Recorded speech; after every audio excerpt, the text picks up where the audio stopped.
Hey, thought I'd make a video today. I was just writing a little bit, like a paragraph, and after I've been reading this book today, it's called I Am Aya, Ayah, The Way Home, by Donna Hill. Really good book. Um, yeah, so I guess I just don't know where I'm going in life. It's like I want to be a singer, but my voice keeps crapping out on me, like needing like weeks or months to heal. It's weeks this time, I think, but it's been a couple weeks and it's still not quite there. I did sing a lot yesterday anyway, so it's doing okay, but there's these ads on Craigslist for people who need someone to front their band, and I just don't know if vocally I'm up for it because I keep trying to sing just like myself, like at open mics and stuff, and or karaoke, and then my voice kind of craps out. Like it just doesn't seem like it can go anymore. I haven't injected myself with my allergy meds this week because I'm afraid of the needles. And I just like don't want to inject the allergy meds anymore because it's just like something I'm afraid of like every week, and I don't necessarily even feel like it's helping. I still like have a runny nose when I'm outside. And it's been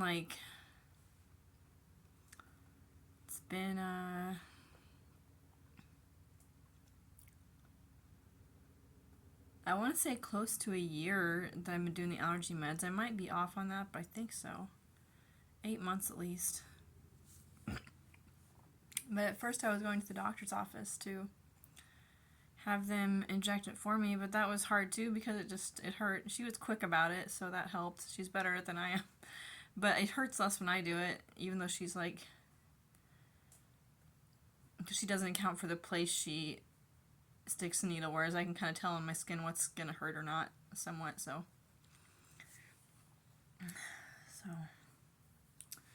I might just stop injecting the allergy meds altogether and let myself just have allergies to everything outdoor. He didn't really tell me what I'm allergic to. I might ask again. And it's not really that funny that he didn't tell me when I asked him what I'm allergic to. He's just like, well, grass and lots of other things. I'm like, well, there were like 8 other tests. What else am I allergic to? So I should have said. But I was just like, sometimes I take people's first answer and just get like upset and downhearted. They didn't tell me the answer to the question I was asking in the moment. But hopefully this message helps somebody. Reading this I Am Aya book is like reminding me of my own dad, and like I'm pretty sure my dad sexually abused me. It's just like some weird memories I have. But he was still my dad. If I don't know if that makes sense to other people, but you could like have been abused by someone, but they'd still like kind of hold a special place in your heart. Because most of my life I didn't think my dad had sexually abused me, but then like as an adult, past like him dying in 2016 or 2017, like I've had these memories surface. It's as if they were almost trapped by him, but when he died, I did feel like a relief in my heart, like relieved, like something in the universe had let up and let me breathe. And that's making me cry more than that my dad died. Because him being alive had caused so much pressure for me, like not pressure to succeed, that was a family kind of pressure, but my dad was like kind of a larger than life presence to me in a way, but we never really like connected. So it was just kind of a weird thing.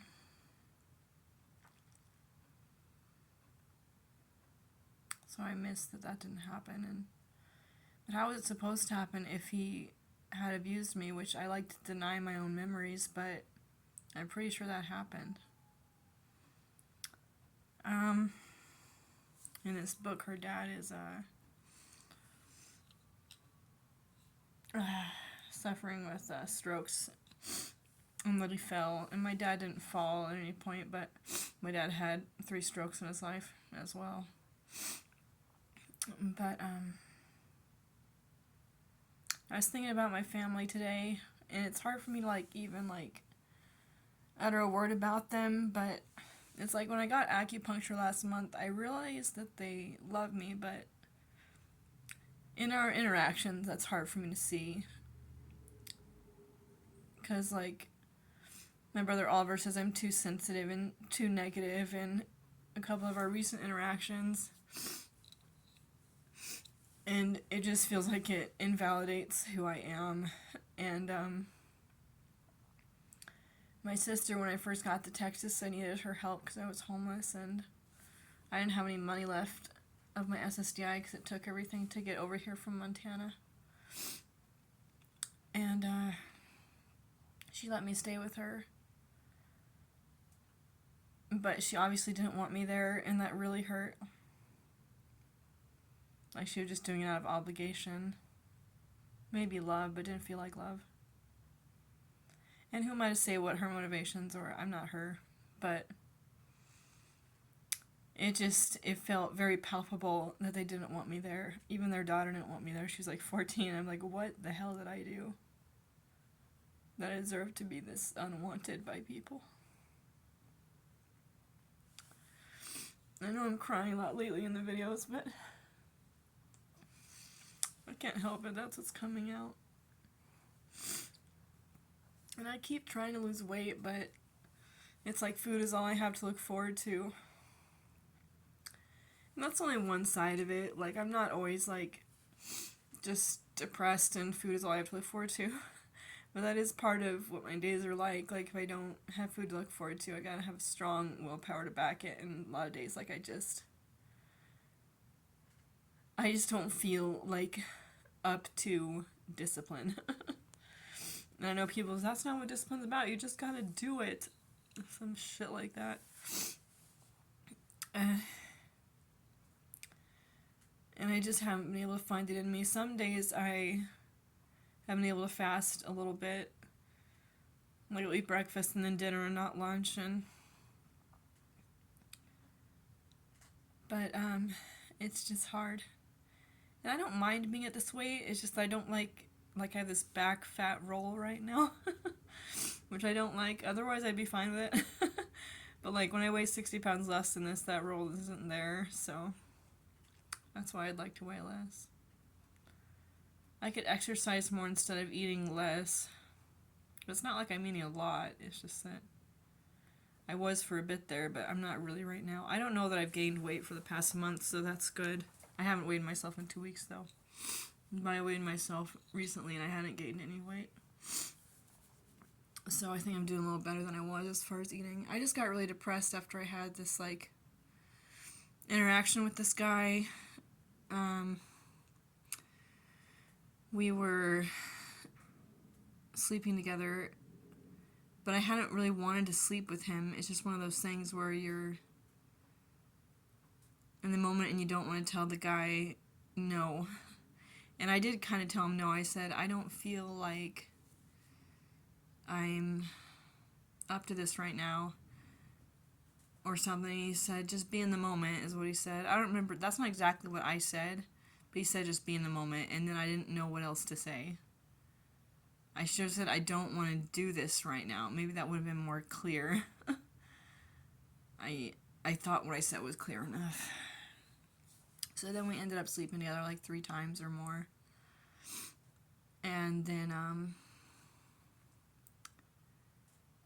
he didn't want to talk to me anymore after I said I didn't want to sleep together anymore.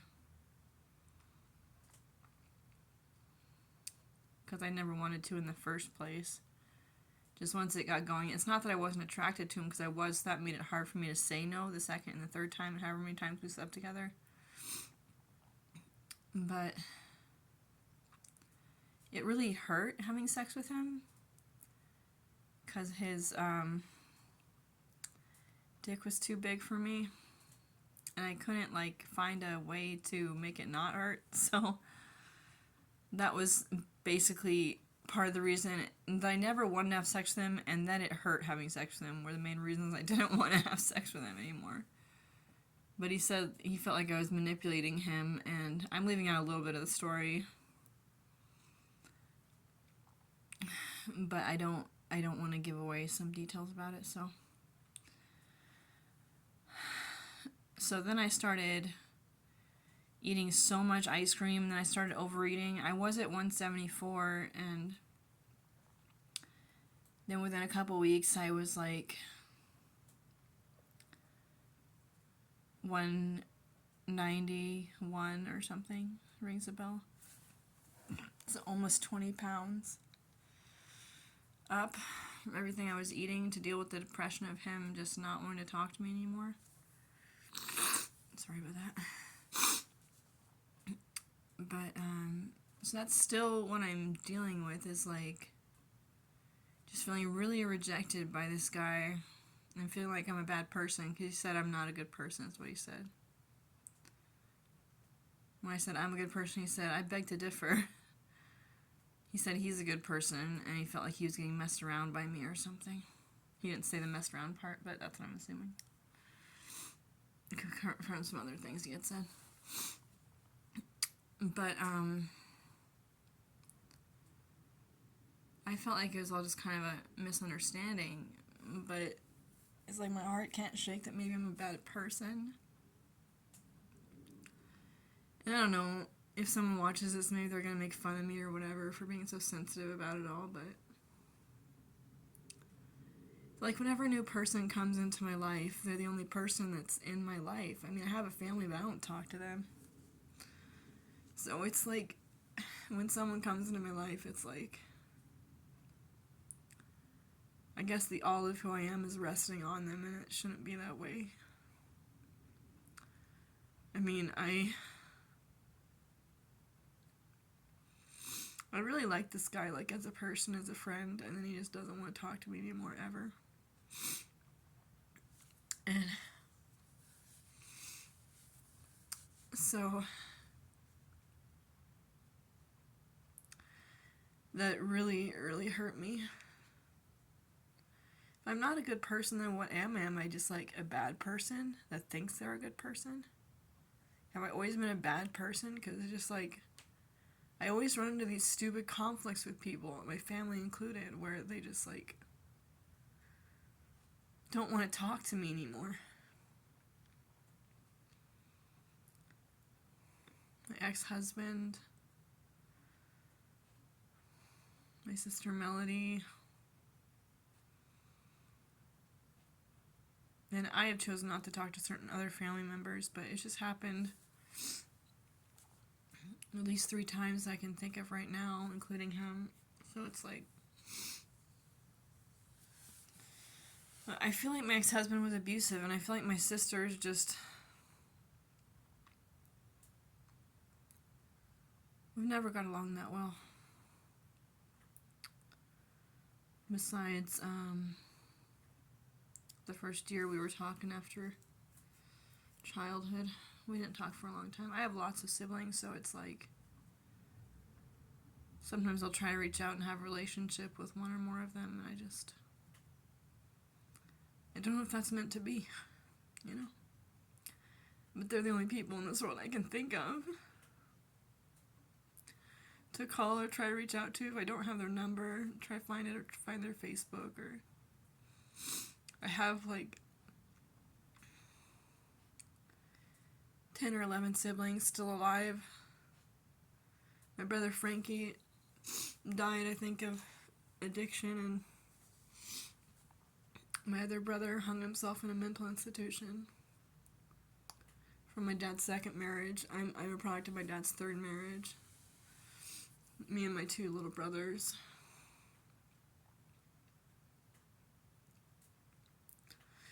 I don't know what else there's to say. Or if anyone's gonna care that I'm crying. It's just, no one in my ever, like, waking day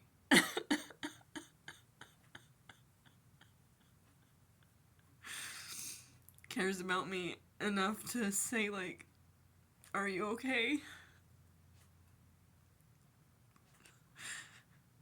So it's just like, I feel like if I don't put it somewhere and hope someone cares, it's like, what am I to do? And I can't, bring up this kind of emotion when I'm talking to my counselor. And I don't care if the world or the internet sees it. I'm not famous enough that it even matters right now if I cry. It's not like I'll go to the grocery store and people will recognize me or something. So it's just kind of cathartic for me. It kind of helps me. If you're wondering why I'm airing my business online, some bullshit response I got one time. It's my business to air or not air. It's your business to move the fuck on.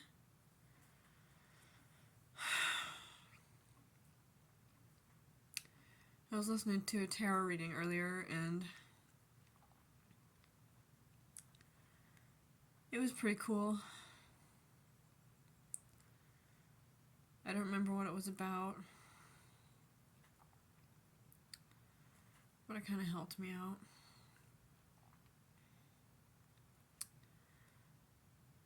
I don't know what the point is today. What's the point? No one loves me. I'm not in any sort of family where people talk to each other or get around to how it's going with one another. Probably gonna have to call the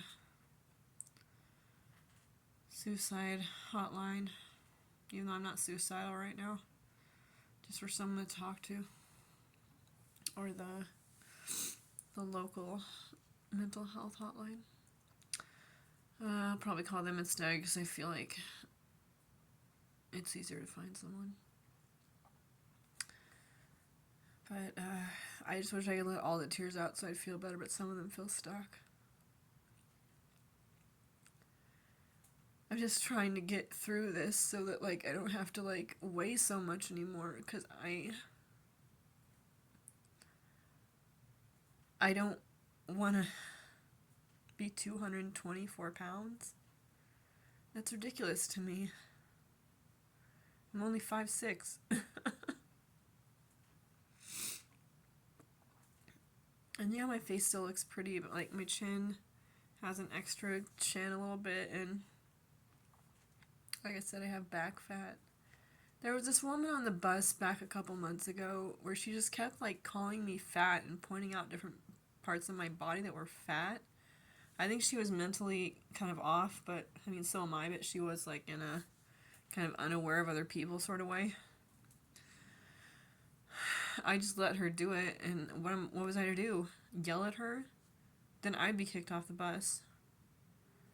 It didn't even occur to me. I was just so shocked that she was doing that. And this was when I weighed 200. Now I've gained 24 pounds. And it's like, people have feelings. I know I'm talking too long now. But if you didn't want to watch it all, you could have moved on, of course, easily. Why does my blanket? I just miss my mom, and my mom doesn't want to talk to me. But it never helps me to talk to her. I feel worse, like, as a person, and internally when I talk to her, because she acts and probably is mentally like a child. She has schizophrenia, but that doesn't mean everyone who has schizophrenia acts like a child, blah, blah, blah, blah, blah, blah. It just means that's my mom. My mom has a mental illness that she doesn't think she has. And I feel like I'm placed in the role of mother, and she's the child, and it just always feels gross, and it feels... I want a mother. I've been a mother. I let my child go. I gave up custody so he could be adopted easily. I let him go. I feel like I wanted to say I want a child, and part of me wants another child, right? But I'm not going to have any more children, I don't think, because, like, in practice, I don't like being a mother because I don't get to be in my own head at all. You have to like constantly have your mind on the child to make sure they're okay. So I don't think I could be a mother again. But at least not to a young kid. I don't think at all, because I want to think about myself. I had to be the mother growing up as a young woman, probably even younger than a teenager. Probably my whole life I've had to be the mother to that woman. Still love her though. Sometimes I think she's my mother when she asks a question about me or something.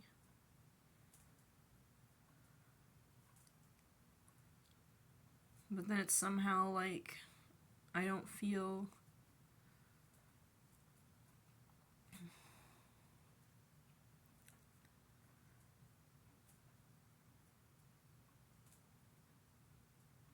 better talking to her than anybody. I know she cares about me more than anybody. But I can't let go of like the bitterness of having to be like her mother,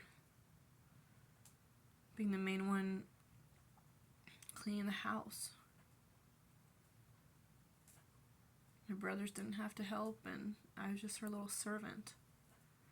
Then she would tell all her problems to me, and I couldn't tell her my problems. She made me the listener, but I wouldn't be listened to.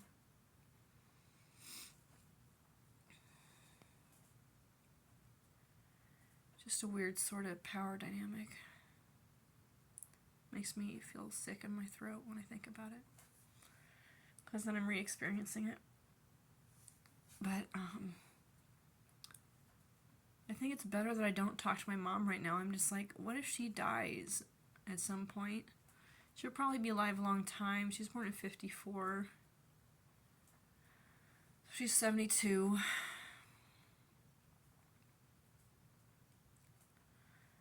Is that right? 50, 60, 70, 80, 90, 100.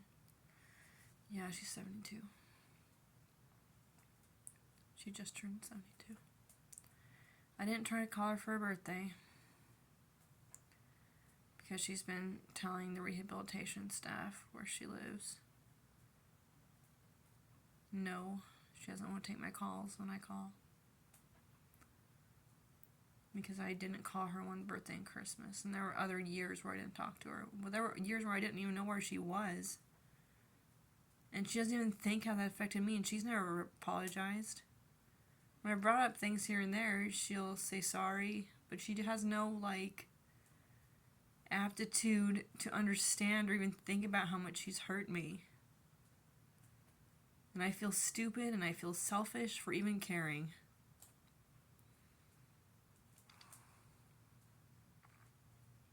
I don't know how to let it go. So I guess it's just going to be one day that my mom dies and I won't have talked to her since she was 70 years old. Fine, that's how it is. I guess that's going to be alright, actually. I feel like I'm so heartless that I should just end this right here. I feel like this is the most I've opened up on a YouTube post, and probably no one's going to watch it because it's going to be 25 or more minutes. But,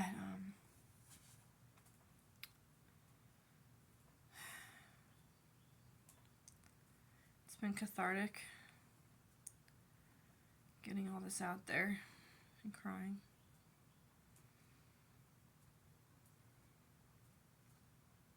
I might not post this.